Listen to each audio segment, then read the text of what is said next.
bisa saya sampaikan. Untuk waktunya kami sampaikan Ustaz untuk menyampaikan materi kajian. Bismillahirrahmanirrahim. Assalamualaikum warahmatullahi wabarakatuh.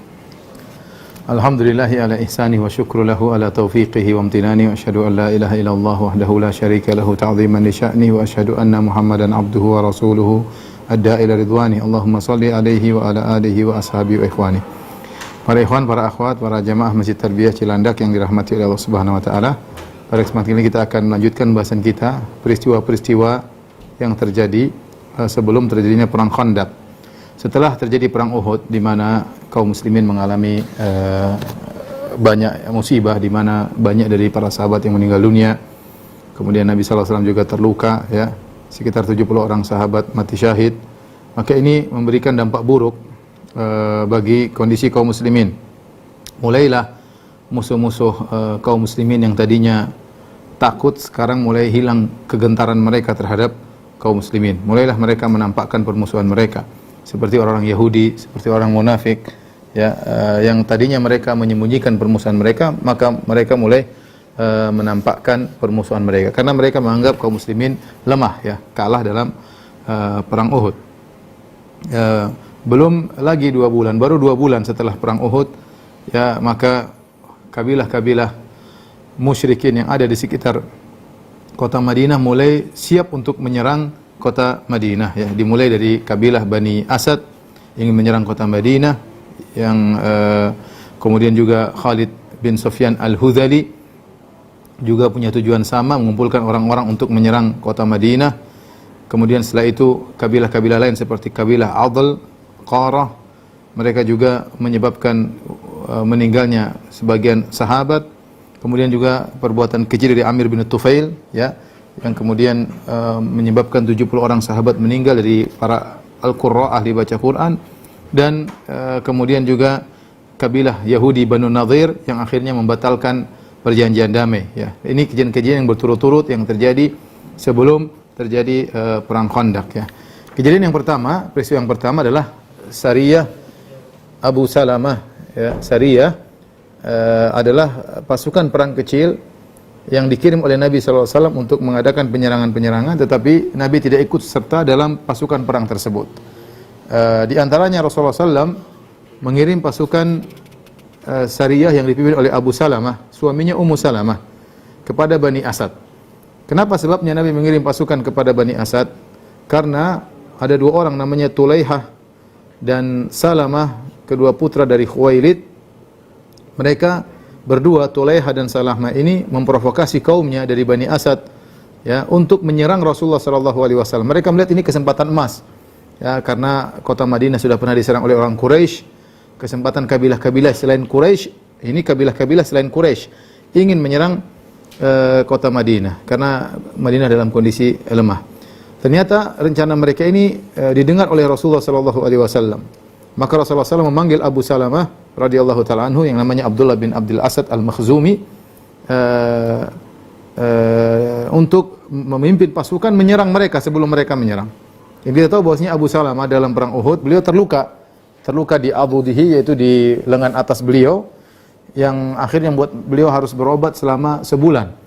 Ya, alhamdulillah setelah itu, ini 2 bulan setelah perang Uhud, jadi kondisi lukanya sudah membaik, ya. Akhirnya Rasulullah SAW mengirim pasukan dipimpin oleh Abu Salamah. Kata Nabi SAW, "Ukhruj fi hadhihi sariyah, faqad ista'maltuka 'alaiha." Wahai Abu Salamah, pimpinlah pasukan perang ini, pasukan kecil ini, aku telah menjadikan kau sebagai amir atau pemimpin pasukan tersebut. Lalu Nabi membuat dia memegang bendera. Kemudian Nabi mengirim bersama beliau 150 pasukan dari kaum Muhajirin, kaum Ansar. Kata Nabi SAW, "Sir hatta tarida arda Bani Asad, fa'agir alaihim qabla an talaqa alaika jumu'uhum." Ya, kata Nabi SAW, berjalanlah engkau sampai kau tiba di kampung Bani Asad. Kemudian serang mereka tiba-tiba sebelum kumpulan mereka menyerangmu, ya. Jadi sebelum mereka berkumpul, ya, serang mereka terlebih dahulu, ya. Karena mereka sudah berniat untuk menyerang kota Madinah. Kemudian Nabi SAW mewasiatkan kepada Abu Salamah untuk bertakwa kepada Allah, demikian juga pasukannya. Maka berangkatlah Abu Salamah radhiyallahu anhu dengan pasukannya, yaitu di awal dari bulan Muharram tahun keempat Hijriyah. Ya. Kita ingat bahwasanya perang Uhud di bulan Syawal tahun 3 Hijriah ya. Ya. Syawal, Zulqa'dah, Zulhijjah, sekarang Muharram. Jadi baru 2 bulan lewat sudah terjadi peperangan, musuh-musuh mulai bersikap ingin menyerang kota Madinah. Maka berangkatlah di awal Muharram tahun 4 Hijriah. Berangkatlah Abu Salamah beserta 150 pasukan, sampailah mereka di mata air mereka atau sumber air mereka di sebuah gunung yang namanya Qoton. Maka di situ ada ternak-ternak mereka, maka akhirnya kaum muslimin, para sahabat kemudian menyerang para penggembala ternak-ternak mereka. Ada 3 orang budak, ya akhirnya ditangkaplah 3 orang budak tersebut. Sisa penggembala yang lain kemudian kabur. Mereka kabur, kemudian mereka pergi ke perkumpulan mereka dan mereka kabarkan bahwasanya kaum muslimin sudah datang menyerang terlebih dahulu. Mereka baru siap-siap sudah diserang oleh kaum muslimin. Akhirnya mereka pun terpencar-pencar, ya. Sebagian dari mereka, padahal mereka ingin berkumpul menyerang kaum muslimin, tapi karena tiba-tiba datang serangan, mereka belum siap, akhirnya mereka terpencar, sebagian lari ke sana, sebagian lari ke sini. Akhirnya Abu Salamah dan para sahabat menuju ke kampung mereka, langsung ke kampung inti mereka. Abu Salamah mendapati pasukan kaum musyrikin sudah terpencar dan cerai-berai. Akhirnya beliau pun membuat markas di situ. Kemudian beliau bagi para pasukan menjadi 3 kelompok. Ya, satu kelompok tetap bertahan di kampung ya, Bani Asad bersama Abu Salamah, kampung musuh, menjaga Abu Salamah dan siap di situ. Kemudian adapun 2 pasukan yang lain dibagi dari 2 sisi yang berlawanan untuk mengejar mereka. Mereka lari kemana, dikejar, dan akhirnya mereka menyerang, dan akhirnya kedua pasukan tadi berhasil balik dan mendapatkan banyak ternak-ternak yang banyak sebagai ghanimah ya dari hasil peperangan. Kemudian mereka balik ke kota Madinah dalam kondisi menang. Inilah Sariyah yang pertama setelah perang Uhud yang dipimpin oleh Abu Salamah Al-Makhzumi radhiyallahu taala anhu. Setelah beliau balik ke kota Madinah, ternyata luka beliau yang bekas di perang Uhud akhirnya kambuh kembali, akhirnya robek kembali dan keluar darah, ya, kemudian semakin parah. Setelah itu beliau pun meninggal dunia gara-gara sebab luka tersebut. Ketika Abu Salamah radhiyallahu anhu meninggal dunia, ya, subhanallah, sebelum meninggal sempat memimpin jihad, kemudian meninggal dunia. Ketika beliau meninggal radhiyallahu taala anhu, maka Rasulullah SAW pun datang menjenguk jasad Abu Salamah. Waqad syaqqa basaruhu, matanya terbuka. Ya, kemudian Nabi SAW pun menutup kedua mata Abu Salamah. Kemudian Nabi berkata, "Inna ruha idza qubidha tabi'ahul basar." Sungguhnya ruh, ya, kalau dicabut nyawanya oleh malaikat maut, maka mata mengikuti. Maka Nabi bilang begitu, fadajja nasun min ahlihi, maka keluarga dan kerabat Abu Salamah pada menangis. Ribut. Dan Rasulullah mengatakan ruhnya sudah dicabut. Rasulullah SAW menutup kedua matanya. Ketika mereka berisik, Rasulullah SAW berkata, "La tad'u ala anfusikum illa bi khair." Janganlah kalian mendoakan untuk diri kalian kecuali kebaikan. Kenapa? Fa innal malaikata yu'minuna ala ma taqulun. Karena malaikat mengaminkan apa yang kalian ucapkan. Itu jangan sampai kalian terlalu sedih sehingga berdoa dengan doa-doa yang buruk. Setelah itu Nabi mendoakan Abu Salamah. Kata Nabi SAW, "Allahumma ghfir li Abi Salamah." Ya Allah, ampunilah Abu Salamah. Warfa' darajatahu fil mahdiyyin. Ya Allah, angkatlah derajatnya bersama orang-orang yang Kau beri hidayah kepadanya. Wa khluflu fi aqibihi fil ghabirin. Ya Allah, jadilah Engkau sebagai penggantinya bagi orang-orang yang ditinggalkan oleh Abu Salamah, itu keluarganya. Karena Abu Salamah punya anak kecil. Ya, istrinya Ummu Salamah dia punya anak kecil. Waghfir lana wa lahu ya rabbal alamin. Ya Allah, ampunilah kami dan ampunilah dia wahai penguasa alam semesta. Wafsah lahu fi qabrih. Ya Allah, luaskanlah kuburannya. Wa nawwir lahu fih, dan berikanlah cahaya kepadanya di kuburannya. Ini doa Nabi sallallahu alaihi wasallam. Ya.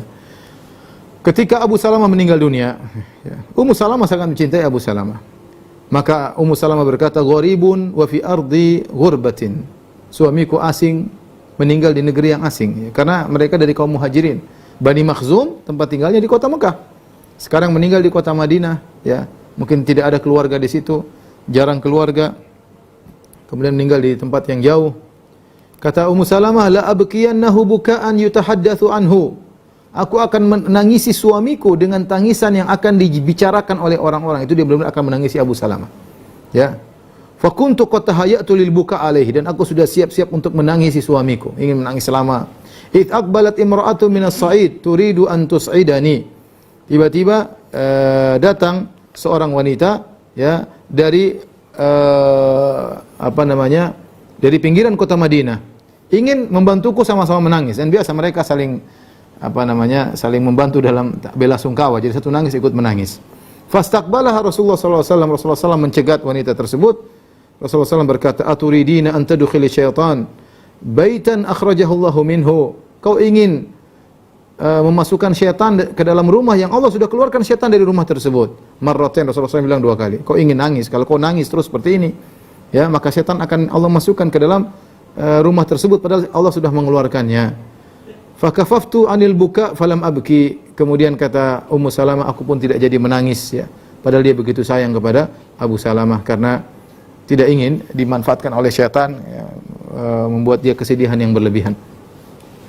Al-Imam Muslim rahimahullah meriwayatkan dari Ummu Salamah, beliau berkata, "Sami'tu Rasulullah SAW yaqul," aku mendengar Rasulullah SAW bersabda, ya. Dalam riwayat dia mendengar hadis ini dari Abu Salamah. Di mana Abu Salamah menyampaikan hadis dari Nabi SAW, "Ma min muslimin tusibuhu musibatun."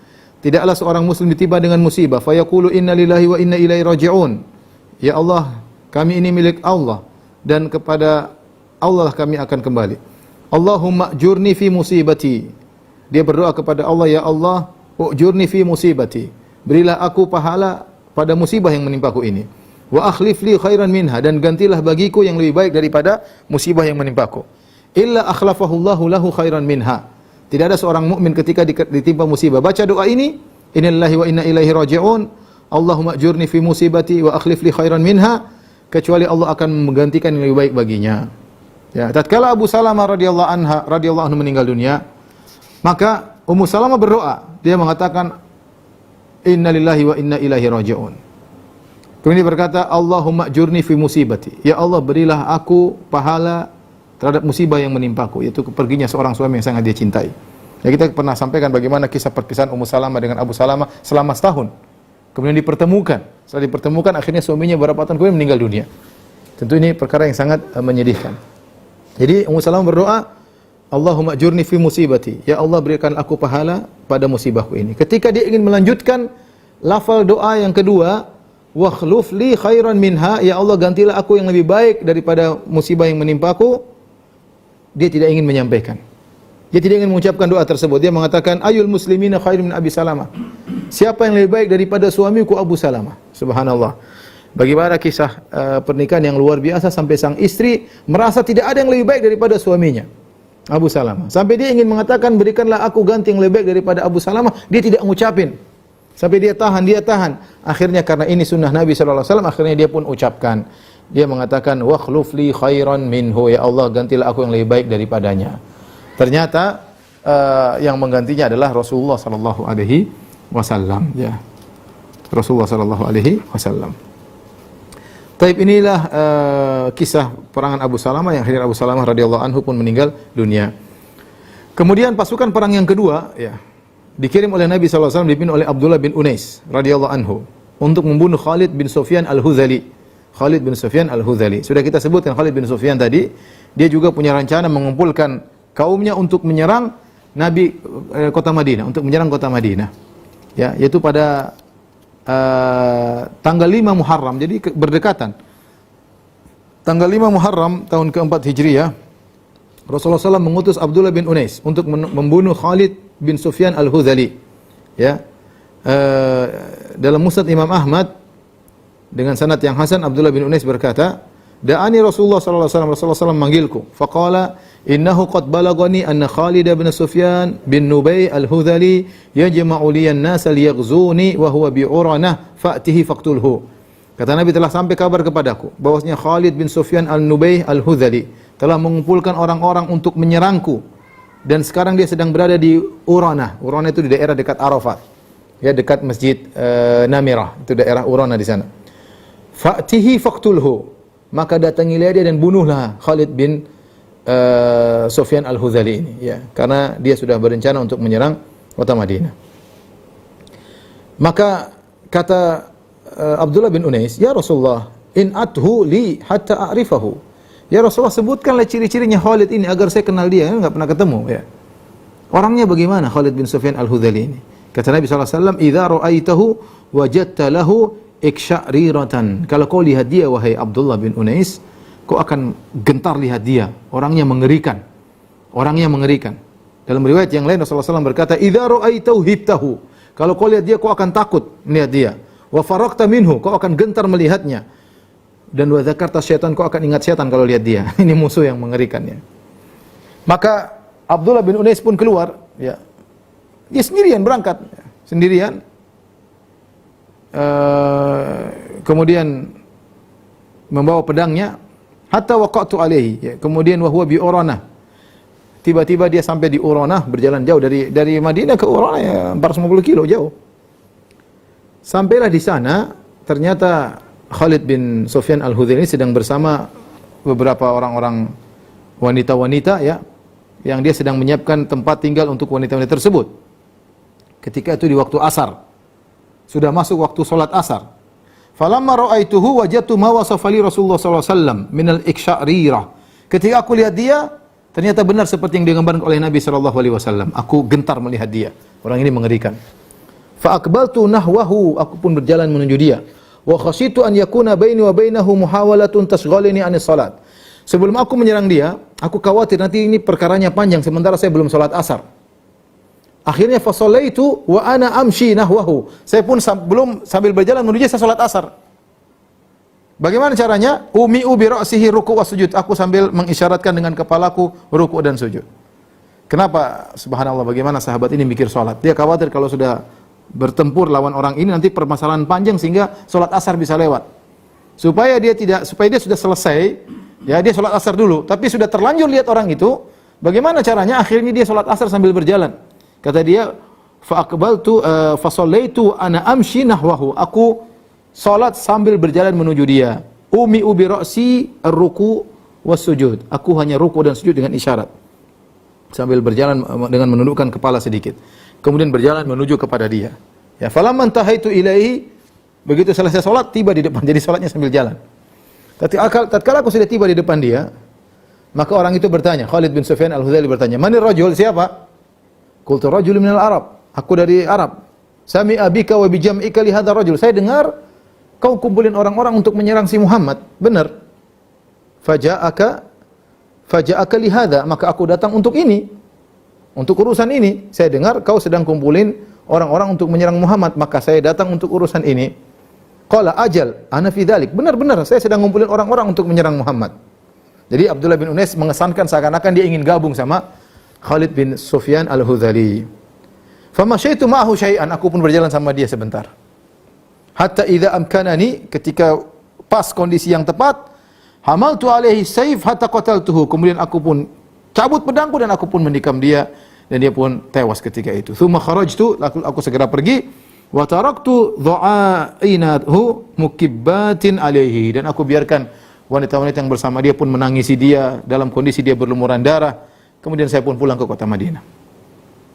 Ketika sampai di Madinah, Rasulullah SAW melihatku, Rasulullah SAW berkata, aflahal wajhu, sungguh beruntung wajah yang telah datang. Kata Abdullah bin Unais, qataltu ya Rasulullah, aku telah membunuhnya ya Rasulullah. Kata Rasulullah SAW, sadaqta, engkau benar. Kemudian Rasulullah SAW berdiri bersamaku. Kemudian Rasulullah SAW masuk ke rumahnya. Setelah Abdullah bin Unais mengabarkan bahwasanya dia telah membunuh musuh Rasulullah SAW yang telah ingin menyerang kota Madinah, Rasulullah SAW berdiri, Rasulullah SAW masuk ke rumahnya. Kemudian Rasulullah mengambil tongkat. Kemudian Rasulullah SAW kasih dia tongkat, kasih Abdullah bin Unais tongkat. Kata Rasulullah SAW, amsik hadhihi indaka ya Abdullah bin Unais. Ini tongkat, bawa Abdullah bin Unais, bawa, pegang, simpan. Faqala Abdullah bin Unais bingung juga. Fa kharajtu biha 'alan nas. Aku pun keluar bawa tongkat tersebut. Orang-orang lihat, ma hadhil asa. Ini kau bawa tongkat apa ya Abdullah bin Unais?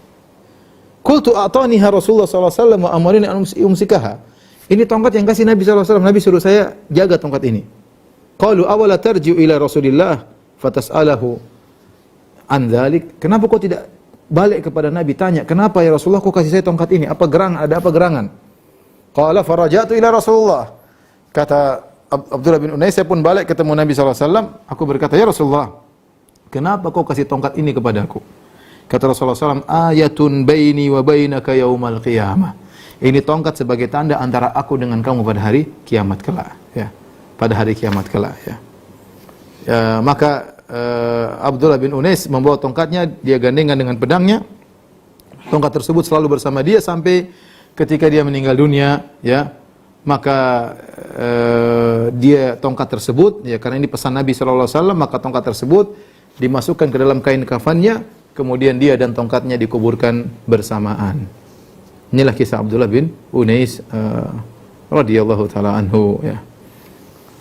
Tapi kisah berikutnya, tadi sudah Abu Salamah, sekarang Abdullah bin Unais, sekarang kisah berikutnya Sariyah Ar-Raji', namanya Sariyatul Raji'. Sariyah adalah tadi pasukan kecil. Sariyah ini dikirim oleh Nabi SAW di bulan Safar, tahun keempat Hijriyah, ya. Al-Imam Al-Bukhari meriwayatkan dalam sahihnya dari Abu Hurairah, kata Abu Hurairah, Rasulullah SAW mengirim 10 pasukan, 10 orang, ya, pasukan sebagai mata-mata. Jadi tidak banyak, cuma 10 orang. Kalau tadi 150 sebelumnya ketika bersama Abu Salamah, ini cuma 10 orang sebagai mata-mata. Wa amara alaihim Asim bin Thabit al-Ansari. Dan Nabi menjadikan pemimpin dari 10 orang tersebut adalah amirnya siapa? Asim bin Thabit al-Ansari radhiyallahu taala anhu. Akhirnya mereka pun berangkat untuk jadi mata-mata. Mata-mata maksudnya ngecek-ngecek kondisi. Rasulullah pasang strategi. Kalau Allah tidak kasih tahu ilmu gaib, apa yang terjadi di sana, apa yang terjadi di sini, maka Rasulullah SAW menjalankan sebab, ikhtiar. Maka Rasulullah SAW kirim 10 orang sebagai mata-mata. Tatkala mereka tiba di Al-Hada'ah, ya,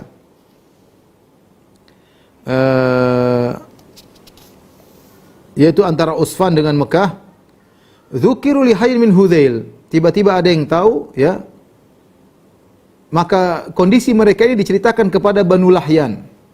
Banu Lahyan salah satu kabilah kecil. Maka mereka kaum musyrikin. Fa nafaru lahum qariban min mi'ati rajulin kulluhum ramin. Maka mereka ingin membunuh 10 orang pasukan Nabi ini tersebut. Maka berangkatlah Bani Lahyan dengan 200 pasukan, semuanya ahli memanah. Semuanya ahli memanah. Maka mereka pun mengejar 10 sahabat Nabi. Kemudian mereka faqtassu atharahum, kemudian mereka mengikuti jejak-jejak 10 sahabat ini sampai mereka dapati tempat bekas makan para sahabat. Ternyata mereka makan korma, ya, dari Madinah. Mereka berkata, hadza tamru Yathrib. Ini korma Madinah ini. Ayo kita ikuti lagi jejak mereka. Ayo kita ikuti. Akhirnya mereka ikut jejak mereka 200 orang. Akhirnya mereka mendapati para sahabat yang jumlahnya 10 orang. Akhirnya ketika Asim, ya, bin Thabit radhiyallahu anhu al-Ansari dengan 9 temannya, mereka bersepuluh, melihat 200 orang sudah mengepung, maka mereka pun menuju ke suatu tempat agak tinggi, area agak tinggi. Tetapi 200 orang tersebut mengepung mereka.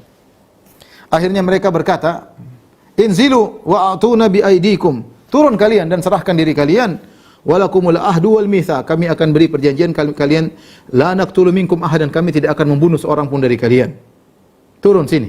Sudah kita ada perjanjian keamanan. Tapi anehnya semua 200 orang pemanah. Asim bin Thabit al-Ansari sebagai pemimpin 10 orang tersebut berkata, ana fa wallahi la anzilul yauma fi dhimmati kafir. Adapun aku, demi Allah, aku tidak akan berada di bawah tanggungan seorang kafir, jaminan seorang kafir. Allahumma akhbir anna nabiyyak. Dia sudah tahu dia bakalan meninggal. Firasat. Dia berkata, ya Allah, ya, sampaikan kepada nabimu tentang kami, ya Allah. Akhirnya dia tidak mau turun, faramauhum bin nabl. Akhirnya mereka pun panahin 10 orang tersebut. Faqatalu Asiman fi sab'ah. Akhirnya 7 orang meninggal dunia. Di antaranya Asim bin Thabit al-Ansari. Tinggal 3 orang, mereka 10. Tinggal 3 orang. Meninggallah Asim bin Thabit al-Ansari, ya. Akhirnya orang-orang Quraisy meminta agar didatangkan jasad Asim agar mereka mengenal benar Asim yang meninggal atau tidak, ya. Karena Asim ketika perang Badar membunuh salah seorang pembesar mereka. Ya, jadi mereka jengkel. Mereka ingin mana jasadnya Asim, bawa ke sini. Ya, karena itu sudah dekat Mekah, bawa ke sini. Orang-orang Quraisy kirim ingin agar jasadnya Asim dibawa kepada mereka. Tatkala mereka datang ingin mengambil jasad Asim, fa ba'atsallahu alaihi mithla dhullah. Tiba-tiba Allah Subhanahu wa taala mengirim semacam awan minad dabar. Awan tersebut ternyata isinya adalah lebah, banyak lebah. Fahamathu min rusulihim. Akhirnya pasukan musyrikin yang ingin mengambil jasad Asim tidak bisa karena banyak lebah di situ menjaga jasad Asim. Falam yaqdiru minhu ala syai'. Mereka tidak mampu mengambil sedikit pun dari jasad. tubuhnya terpanah, sudah mati, ya, sudah meninggal radhiyallahu anhu. Kemudian ambil jasadnya, ternyata ada laler, ada lebah yang melindungi Asim. Ya, dalam riwayat yang lain, ya, lalat tersebut menyerang pasukan-pasukan ini ke wajah mereka, disengat. Akhirnya mereka tidak bisa mendekati jasadnya Asim bin Thabit Al-Ansari radhiyallahu taala anhu.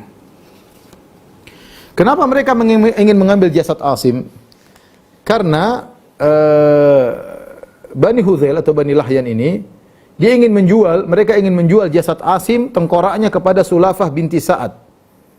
Kenapa? Karena Sulafah, wanita ini, binti Sa'ad ini dari Quraisy, dia pernah bernazar tatkala kedua anaknya meninggal dalam perang Badar, ya. Dia mengatakan, kalau saya mampu untuk mendapatkan kepala Asim, saya akan minum khamar dari tempurung kepalanya, ya. Jadi dia sudah niat bernazar demikian. Makanya dia ingin beli jasadnya Asim. Karena ingin minum khamar, dia sudah bersumpah ingin minum khamar dari tengkoraknya Asim. Tapi Allah mengirim dabar, yaitu mengirim lebah untuk menjaga jasadnya Asim sehingga mereka tidak bisa mendatangkan jasadnya kepada wanita tersebut. Setelah itu mereka bilang, tunggu dulu, tunggu sampai sore, tunggu lebah-lebah tersebut pergi baru kita ambil jasadnya. Tatkala mereka menunggu sampai sore, tiba-tiba datang hujan yang besar, kemudian hujan tersebut membawa jasad Asim, kemudian dibawa pergi, ya, oleh hujan tersebut entah kemana jasadnya. Dan Asim ketika masa hidup dia pernah bersumpah dia tidak ingin dipegang oleh seorang musyrik pun, dan dia tidak ingin memegang seorang musyrik pun sama sekali, dan Allah mengabulkan sumpahnya radhiyallahu taala anhu. Tapi bagaimana dengan nasib 3 orang yang tersisa? 10 orang, 7 orang meninggal dunia. Adapun 3 orang yang tersisa, akhirnya mereka ikut aturan, mereka ikut tunduk kepada aturan 200 pemanah tersebut, yaitu Khubayb bin Adi Al-Ansari, yang kedua Zaid ibnu Dathinnah, kemudian yang ketiga Abdullah bin Tariq radhiyallahu anhum ajma'in. 3 orang ini, Khubayb, kemudian Zaid dan Abdullah. Kemudian tatkala mereka bertiga sudah di bawah pengawasan Bani Lahyan tersebut, ya, ternyata Bani Lahyan tersebut mengambil tali dari busur mereka, dilepaskan tali busur, ternyata mereka diikat, 3 orang yang diikat. Apa kata Abdullah bin Tariq? Hadza awal ghadar. Ini pengkhianatan pertama. Mereka bilang kita tidak akan dibunuh, kita tidak akan diapa-apain. Ternyata baru kita turun mereka sudah ikat. Akhirnya apa kata Abdullah bin Tariq? Wallahi la ashabukum. Demi Allah aku tidak mau menemani kalian. Kalian berdua pergi dibawa mereka, silakan, saya enggak. Saya tidak mau. Saya mau menetap di sini. Kemudian dia berkata, inna li fi haula'i la uswah. Sungguh temanku 7 orang yang meninggal itu ada teladan. Saya ingin seperti mereka. Subhanallah, mereka paksa dia, dia tidak mau. Akhirnya mereka bunuh dia. Abdullah bin Tariq radhiyallahu taala anhu. Ya, akhirnya mereka bawa pergi 2 orang, Khubayb bin Adi dan Zaid ibni Dathinnah. Nanti dibunuh juga akhirnya. Adapun Zaid bin Dathinnah, 2 orang yang tersisa, maka dibeli oleh Safwan bin Umayyah. Jadi Bani Hudzail ini beli, dia jual. Karena mereka tahu Quraisy sangat dendam kepada kaum muslimin. Maka mereka menjual Zaid bin Dathinnah kepada Safwan bin Umayyah, ya. Ya, dia ingin balas dendam untuk bapaknya Umayyah bin Khalaf. Akhirnya dikirimlah Zaid bin Dathinnah bersama budaknya Safwan. Budak Safwan bawa Zaid bin Dathinnah. Budak Safwan tersebut namanya Nistas, dia bawa Zaid bin Dathinnah ke Tan'im. Tahu Tan'im kan? Tan'im di luar tanah haram. Karena mereka, meskipun mereka orang-orang musyrikin Arab, mereka meyakini tidak boleh membunuh orang di tanah haram. Jadi harus keluar dari tanah haram. Dan kita tahu tanah halal terdekat adalah Tan'im, kira-kira 7 kilo dari Ka'bah. Akhirnya mereka keluarkan Zaid bin Dathinnah dari tanah haram di Tan'im untuk dibunuh. Berkumpullah orang-orang Quraisy. Di antaranya ada Abu Sufyan bin Harb, ya. Abu Sufyan kepala kaum musyrikin tatkala itu radhiyallahu anhu, masih musyrik, dan dia kepala pasukannya kaum musyrikin tatkala perang Uhud. Maka dia berbicara sama Zaid bin Dathinnah. Dia berkata, "Anshudukallah ya Zaid, atuhibbu anna Muhammadan indana al-ana fi makanika nadribu unuqahu wa annaka fi ahlik?" Abu Sufyan bertanya, Wahai Zaid, saya bertanya dengan nama Allah, ya. Apakah kau suka Muhammad menggantikan posisimu? Biarlah Muhammad di posisimu, kita penggal kepalanya, dan kau pulang ke rumahmu selamat dengan keluargamu. Mau enggak begitu? Apa kata Zaid bin Dathina? Wallahi, ma uhibbu anna Muhammadan al-ana fi makanihi, huwa fihi tusibu syauqatun tu'dhihi, wa anni jalisun fi ahli. Demi Allah, kata Zaid bin Dathina, aku tidak suka Muhammad sekarang, Rasulullah SAW, di tempatnya sekarang, tertusuk duri sedikit pun aku tidak mau. Sementara aku santai di rumahku. Aku tidak mau. Lebih baik aku mati daripada Muhammad tertusuk duri. Lebih baik aku mati daripada Muhammad tertusuk duri, kata Zaid bin Dathina. Abu Sufyan ketika mendengar pernyataan Zaid bin Dathina, dia berkata, ma ra'aitu minan nasi ahadun yuhibbu ahadan ka hubbi ashabi Muhammadan. Aku tidak pernah melihat orang-orang yang mencintai sahabatnya sebagaimana sahabat Muhammad cinta kepada Muhammad sallallahu alaihi wasallam. Kemudian Zaid bin Dathina pun terbunuh. Tinggal satu orang, Khubayb bin Adi radhiyallahu taala anhu. Adapun Khubayb bin Adi, maka dibeli oleh Banul Harith bin Amir bin Naufal. Kenapa anak-anaknya Harith yang membelinya? Kenapa? Karena Harith ketika perang Badar dibunuh oleh Khubayb. Khubayb yang bunuh bapak mereka. Ya. Akhirnya mereka jengkel ingin balas dendam, dibelilah Khubayb oleh anak-anaknya Al-Harith. Salah seorang dari anak-anak Harith itu putrinya bercerita, "Falamma ajma'u ala qatlihi ista'ara minni Musa yastahiddu biha fa'arathu." Tatkala Khubayb bin Adi ingin dibunuh, jadwalnya ingin dibunuh di depan umum, maka Khubayb bin Adi ini minta pinjam pisau untuk bercukur. Dia siap-siap bercukur, mungkin ingin bertemu Allah dalam kondisi bersih. Maka dipinjamkanlah pisau tersebut untuk bercukur. Kata wanita ini, faghafultu an sabiyyin li, aku lalai, tiba-tiba anakku masih kecil. Fadaraja ilaihi hatta atahu, ternyata anakku pergi menuju ke Khubayb. Anaknya masih kecil, tahu-tahu Khubayb. Fawada'ahu ala fakhidhihi. Khubayb akhirnya meletakkan anak tersebut di pahanya, ya. Sementara dia pegang pisau. Wah, ini kondisi menakutkan nih, ya. Anaknya tentu dia dibelenggu, tapi anak tersebut datang dan dia pegang pisau, anak tersebut sedang berada di pahanya. Falamma ra'aitu, kata sang wanita ini, tatkala aku melihat kondisi anakku seperti itu, aku pun takut. Dan Khubayb tahu aku ketakutan. Sementara di tangannya pisau, maka dia berkata, atakhshayna an aqtulahu wahai si fulana, kau khawatir aku membunuhnya? Ma kuntu li af'ala dzalika insyaallah taala, aku tidak akan melakukannya insyaallah taala. Kemudian apa kata wanita ini? Dia cerita waktu dia masih musyrik, ma ra'aitu asiran qad khairan min Khubayb. Aku tidak melihat seorang tawanan pun yang lebih baik daripada Khubayb. Artinya akhlaknya baik, tenang. Laqad ra'aituhu ya'kulu min qitfi 'inabin.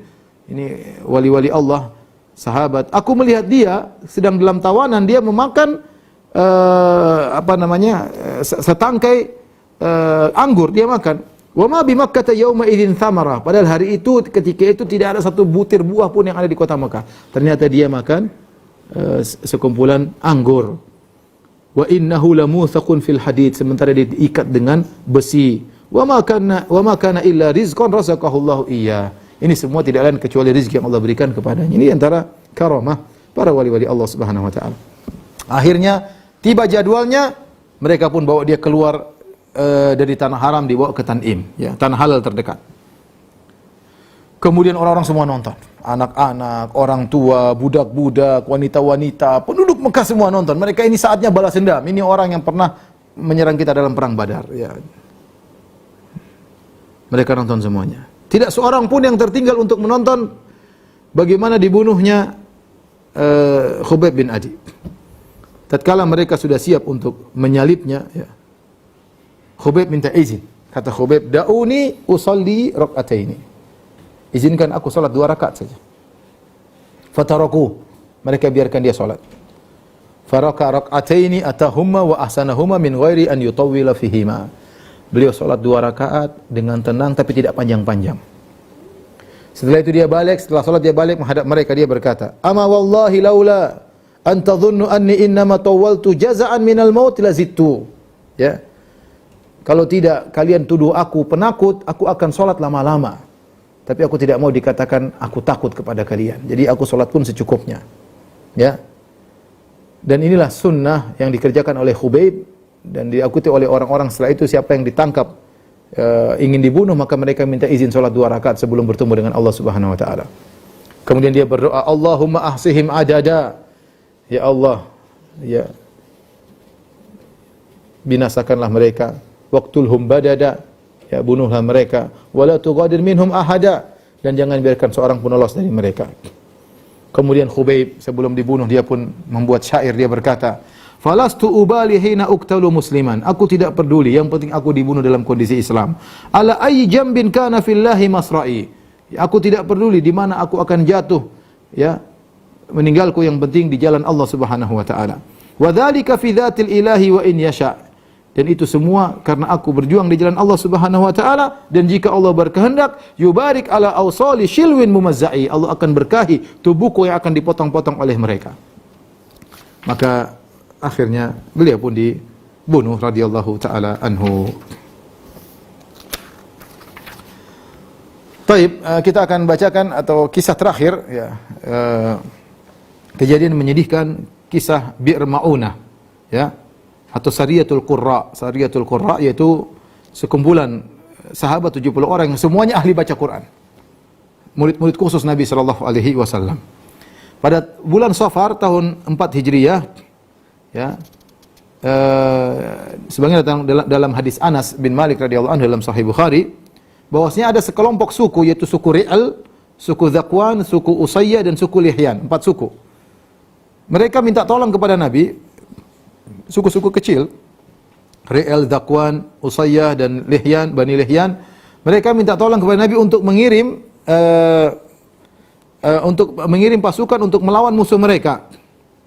Untuk mengirim pasukan untuk melawan musuh mereka. Maka Nabi mengirim 70 orang dari kaum Ansar. Kata Anas, kunna nusammihimul qurra, kami namakan mereka dengan qurra, ahli baca Quran. Kanu yahtatibuna bin nahar wa yusalluna bil lail. Mereka ini 70 orang ahli baca Quran ini, mereka di siang hari jualan kayu bakar, mereka ambil kayu, mereka jualan, dan malam hari mereka jadi imam, orang-orang salat. Ya, siang bekerja, malam mereka beribadah kepada Allah Subhanahu wa taala. Dalam riwayat yang lain, datang sekelompok orang kepada Nabi minta tolong. Ib'ats ma'ana rijalan yu'allimuna al-Qur'ana wa sunnah. Ya Rasulullah, kirimkanlah kepada kami sekelompok lelaki yang mengajarkan kami Al-Quran dan sunnah. Maka Rasulullah SAW pilih murid-murid pilihan yang ahli baca Quran, 70 orang dari kaum Ansar yang dikenal dengan kelompok Qurra, ahli baca Quran. Dan dalam riwayat Ibnu Sa'ad, Tabaqat Ibnu Sa'ad, dan juga Sirah Ibnu Ishaq, disebutkan Abu Bara, seorang lelaki namanya Abu Bara, Amir bin Malik. Ya, dia datang kepada Nabi SAW kota Madinah, dan Nabi menawarkan Islam kepadanya, menyuruhnya untuk masuk Islam, tapi dia tidak masuk Islam, dan dia tidak juga menolak Islam. Maka dia berkata, ya Muhammad, lau ba'athta rijalan min ashabika ila ahli Najd. Ya Muhammad, bagaimana kalau kau kirim sekelompok orang dari sahabatmu ke ahli Najd, ke penduduk Najd, fada'ahum ila Amrika, agar mereka berdakwah di sana. Rajautu an yastajibu laka, aku berharap mereka masuk Islam. Maka Rasulullah SAW berkata, ini akhsha alaihim ahla Najd, aku khawatir kepada sahabatku disikapi buruk oleh penduduk Najd. Abu Bara, yang dia masih musyrik tatkala, dia berkata, ana lahum jar, aku akan menjadi pelindung mereka. Ya. Fab'athhum falyad'un nas ila Amrika, kirimlah mereka agar mereka bisa berdakwah. Akhirnya Rasulullah SAW mengirim 70 orang pilihan yang mereka siap mengajarkan Islam di sana. Berangkatlah 70 orang ini yang ahli Qurra, ahli baca ahli Quran, Qurra semuanya. Sampailah mereka suatu tempat namanya Bi'r Ma'unah, yaitu sumur Ma'unah. Mereka pun singgah di situ, ya. Dan mereka mengirim Haram bin Malhan. Haram bin Malhan ini omnya Anas bin Malik, dengan membawa surat dari Rasulullah SAW kepada Amir bin Tufail. Surat dari Nabi dibawa kepada Amir bin Tufail. Berangkatlah Haram bin Milhan kemudian kepada Amir bin Tufail, musuh Allah ini Amir bin Tufail, bawa surat Nabi SAW. Ternyata Amir bin Tufail tidak peduli dan tidak baca surat Nabi SAW. Kemudian dikasih isyarat suruh bunuh Haram bin Milhan. Maka tiba-tiba seorang anak buah dari Amir bin Tufail ini kemudian datang ke belakang Haram bin Milhan, kemudian dia tikam Haram bin Milhan. Tikam dengan tombak ya, kemudian dari belakang tembus ke depan. Tembus ke depan. Begitu ditikam apa kata Haram bin Milhan? Allahu Akbar, fustu wa rabbil Ka'bah. Aku menang demi penguasa Ka'bah. Artinya apa? Dia cita-cita mati syahid. Begitu dia lihat darah, dia langsung mengatakan fustu, aku menang. Wa rabbil Ka'bah, aku menang. Ya.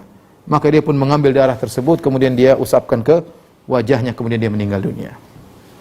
Haram bin Milhan radhiyallahu anhu, para sahabat cita-cita mereka untuk mati syahid. Ya.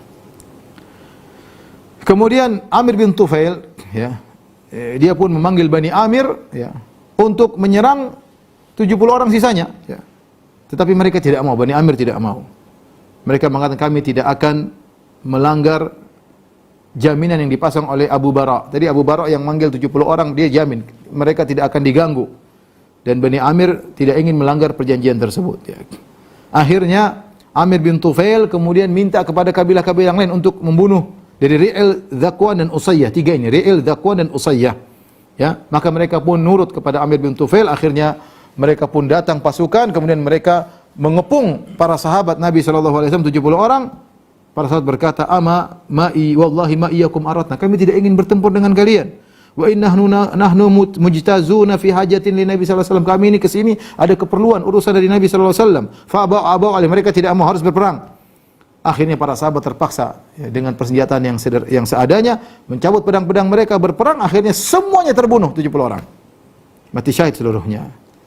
Kecuali satu orang namanya Ka'ab bin Zaid bin Najjar, ya. Dia ditinggal dalam kondisi hampir-hampir meninggal dunia, ya, ternyata dia tidak meninggal dunia, masih hidup. Setelah itu dia hidup dan akhirnya meninggal dalam mati syahid dalam perang Khandaq. Ada seorang sahabat namanya Amr bin Umayyah al-Dhamri, ya. Dan juga seorang sahabat yang namanya Munzir bin Uqbah al-Ansari. Mereka berdua ini sama-sama dengan 70 orang, tapi mereka berdua ini sedang ngurusin hewan-hewan milik kaum muslimin. Ya, mereka tidak tahu tentang apa yang menimpa kawan-kawan mereka yang 70 orang tersebut. Tiba-tiba mereka lihat seekor burung atau sekumpulan burung yang berputar-putar di suatu daerah. Mereka berkata, ini burung pasti ada sesuatu. Maka mereka pun lihat. Ya, ternyata mereka lihat sahabat-sahabat mereka yang 70 orang atau sisanya 68 semuanya sudah meninggal dunia. Kemudian Munzir bin Uqbah berkata kepada Amr bin Umayyah, bagaimana menurutmu? Kata Amr bin Umayyah, menurutku kita pergi kepada Nabi SAW dan kita sampaikan kabar kepada Nabi SAW. Tapi Munzir bin Uqbah berkata, saya tidak semangat lagi dengan jiwaku. Ya. Bagaimana saya meninggalkan tempat yang di mana sahabatku Munzir bin Amr meninggal di situ? Ya. Akhirnya dia pun nekat ke situ, kemudian dia pun berperang dan dia pun meninggal dunia. Tinggal satu orang dari 70 orang tersebut, yaitu Amr bin Umayyah, ditangkap oleh Amir bin Tufail. Ini Amr bin Umayyah sahabat, Amir bin Tufail penjahat, ya. Ketika ditangkap Amr bin Umayyah, ditangkap oleh Amir bin Tufail, akhirnya Amir bin Tufail mencukur rambut di ubun-ubun dari Amr bin Umayyah. Setelah itu dia bebaskan. Dia menyatakan, ibuku dulu punya sumpah untuk membebaskan budak. Saya ingin memenuhi sumpah ibuku. Jadi dianggap ini budak, dicukur rambutnya, dibebaskan. Maka dia pun pulang ke kota Madinah. Dia pulang ke kota Madinah. Ya. Ternyata di antara yang meninggal dari 70 orang itu ada seorang namanya Amir bin Fuhairah. Tahukah kita siapa Amir bin Fuhairah? Amir bin Fuhairah adalah maula Abu Bakar. Amir bin Fuhairah radhiyallahu anhu, dialah seorang budak yang masuk Islam kemudian dibebaskan oleh Abu Bakar radhiyallahu anhu. Dialah yang ketika Nabi siap-siap berhijrah, dia membantu proses terjadinya hijrah Nabi sallallahu alaihi wasallam. Dialah yang menghilangkan jejak-jejak kaki Nabi dan Abu Bakar ketika mereka berjalan menuju ke Jabal Thawr, ke Goa Thawr. Yang menghilangkan itu semua adalah Amir bin Fuhairah. Kemudian dia yang menemani perjalanan Nabi SAW dan Abu Bakar sampai ke kota Madinah. Jadi hijrah itu ada 4 orang. Nabi dan Abu Bakar, ditemani oleh Amir bin Fuhairah, dan ditemani oleh Abdullah bin Uraikid, kafir penunjuk jalan. Mereka berempat, di antaranya Amir bin Fuhairah. Ternyata di antara 70 orang tersebut, Amir bin Fuhairah meninggal di peristiwa Bi'r Ma'unah. Amir bin Tufail bertanya kepada Amr bin Umayyah, siapa itu? fa asyara ila qatil. Kata Amr bin Umayyah sebelum dia dilepas, ini adalah Amir bin Fuhairah. Kata Amir bin Tufail, laqad ra'aitu ba'da ma qutil rufi'a ila sama' hatta inni la anzuru ila sama' bainahu wa bainal ardi thumma wudi'a. Sungguh aku melihat setelah dia dibunuh, jasadnya diangkat antara langit dan bumi, diangkat kemudian diturunkan kembali oleh Allah Subhanahu wa taala. Dialah Amir bin Fuhairah radhiyallahu taala anhu. Akhirnya kabar tentang peristiwa Bi'r Ma'unah sampai kepada Nabi sallallahu alaihi wasallam dan kabar-kabar sahabat yang meninggal dunia, ya. 10 orang sebelumnya Rasulullah dengar itu semua dalam kondisi sedih. Asim bin Abid meninggal dunia, Khubayb bin Adi meninggal dunia, 10 orang meninggal dunia, kemudian 70 orang meninggal dunia. Ya, Rasulullah SAW sangat sedih, kaum muslimin juga sangat sedih. Ya. Kemudian Rasulullah SAW berkata kepada para sahabatnya dalam Sahih Muslim, "Inna ikhwanakum qad kutilu." Sungguhnya saudara-saudara kalian telah dibunuh. Wa innahum qalu. Sungguhnya saudara-saudara kalian tersebut yang mati syahid berkata, "Allahumma balligh anna nabiyyak." Ya Allah, sampaikanlah kepada nabimu dari kami. Anna qad lakinaka. Sungguhnya kami telah bertemu dengan engkau ya Allah. Faradina anka, dan kami ridha dengan engkau ya Allah. Wa radita anna, dan kau ridha kepada kami. Ya, dan Nabi menyampaikan hal itu kepada para sahabat. Akhirnya Rasulullah sallallahu alaihi wasallam setelah itu kunut, disebut dengan kunut nazilah. Ya, di situ Nabi mendoakan suku-suku tadi, Zakwan, Ri'il, Zakwan, Lihyan dan Usayyah. 4 suku yang berkhianat kepada para sahabat. Rasulullah SAW kunut di rakaat terakhir setelah ruku. Jadi sami Allah liman hamidah dalam kondisi i'tidal, baru kemudian Nabi kunut nazilah, mendoakan keburukan bagi mereka dalam salat zuhur, dalam salat asar, dalam salat maghrib, dalam salat isya, dalam salat subuh. 5 waktu seluruhnya Nabi doa kunut agar Allah mencelakakan suku-suku tersebut. Sampai di sini saja. Ikhwani fillah, zanillahu wa iyyakum. Insyaallah kita lanjutkan pada pekan depan biidznillah taala. Wallahu taala alam bissawab. Kalau ada yang bertanya saya persilahkan. Si Ustaz, ada beberapa pertanyaan yang sudah masuk. Ustaz, apakah sahabat yang wafat ketika perang syariah juga mati syahid? Siapa saja sahabat yang wafat ketika perang tersebut? Semua yang dikirim oleh Nabi sallallahu alaihi wasallam kemudian dalam peperangan, mereka semua mati syahid. Apa yang dikirim sebagai mata-mata atau yang dikirim untuk sebagai berperang, semuanya mati syahid. Tentu nama mereka sangat banyak. Tadi yang dipimpin oleh Abu Salamah 150 orang, tapi mereka yang berhasil menang, ya. Kemudian ada tadi yang 10 orang, ya, yang tadi sudah kita sebutkan, ya. Di antaranya tadi ada Khubayb bin Adi, kemudian ada Zaid bin Dathinna, ada Abdullah bin Tariq dan yang lainnya, ya. Semua yang meninggal dalam peristiwa tersebut, 70 orang sahabat yang para qurra yang meninggal, yang ahli baca Quran, semuanya mati syahid, ya. Wallahu a'lam bishawab. Pertanyaan selanjutnya, Ustaz, apakah kaum Ansar masih ada sekarang? Benarkah bila kita mencintai bangsa Arab kaum Ansar ini, maka kita mencintai dan mencintai kaum Muhajirin? Ya, Rasulullah pernah mengatakan la yuhibbul ansar illa mu'min wa la yubghidul ansar illa munafiq, atau kama qala Nabi sallallahu alaihi wasallam. Tidak ada mencintai kaum Ansar kecuali orang beriman, dan tidak membenci kaum Ansar kecuali orang munafik. Artinya kaum Ansar yang di mana mereka menolong Nabi sallallahu alaihi wasallam, mereka disebut dengan Ansar karena mereka menolong Rasulullah sallallahu alaihi wasallam, mereka disebut dengan Ansar. Adapun Muhajirin, mereka lebih mulia daripada kaum Ansar, ya. Mereka lebih mulia daripada kaum Ansar. Makanya Allah menyebutkan Muhajirin sebelum kaum Ansar. Kita cinta dua-duanya, tapi Nabi mengkhususkan kaum Ansar, ya, karena tentu ada sebab-sebab tertentu. Ya, adapun keturunan mereka, wallahu alam, ya, tentu masih ada, ya, tapi silsilahnya saya tidak tahu. Di antaranya ada sebagian imam di Masjid Nabawi katanya keturunan, misalnya keturunan sahabat-sahabat, ya. Ada yang keturunan Abu Hurairah, ada yang keturunan fulan, ya. Tentunya masih ada keturunan-keturunan mereka. Apakah silsilahnya mereka tampakkan atau mereka sembunyikan, kita tidak tahu. Tapi jelas keturunan mereka tentu masih ada. Wallahu a'lam bishawab. Selanjutnya, riwayat mencatat pemicu perang Khandaq ini adalah dendam lama orang-orang Yahudi. yang diusir oleh Rasulullah dari Madinah dalam perang Bani Nadir. Mereka diusir karena mengkhianati perjanjian.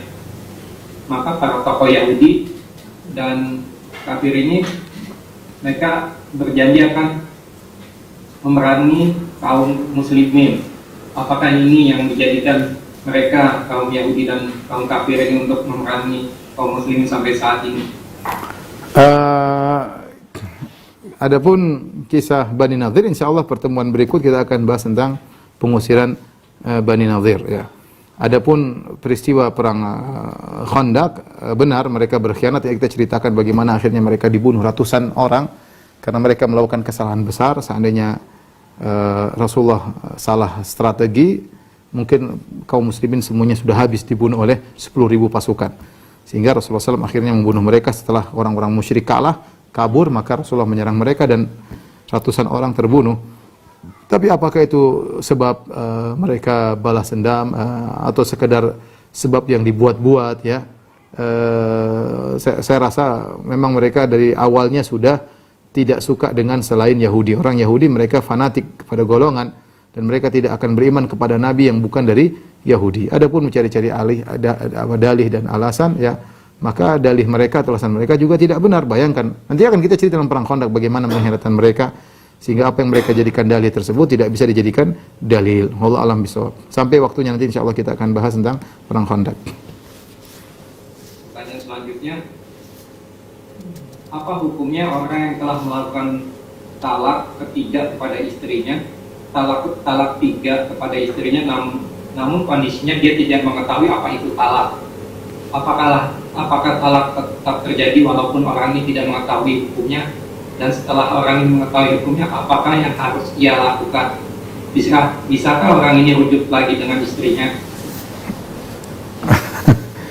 Ini perkara tidak bisa dijawab begini, harus ketemu langsung ustadz, ya, karena harus detail permasalahannya, ya. Karena pertanyaan sudah berkaitan dengan talak, saya rasa pertanyaan ini pertanyaan terakhir. Khawatir nanti pertanyaan berikut tentang poligami, repot lagi, ya. Demikian saja, kurang lebih saya mohon maaf. Wabillahi taufiq wal hidayah. Assalamualaikum warahmatullahi wabarakatuh.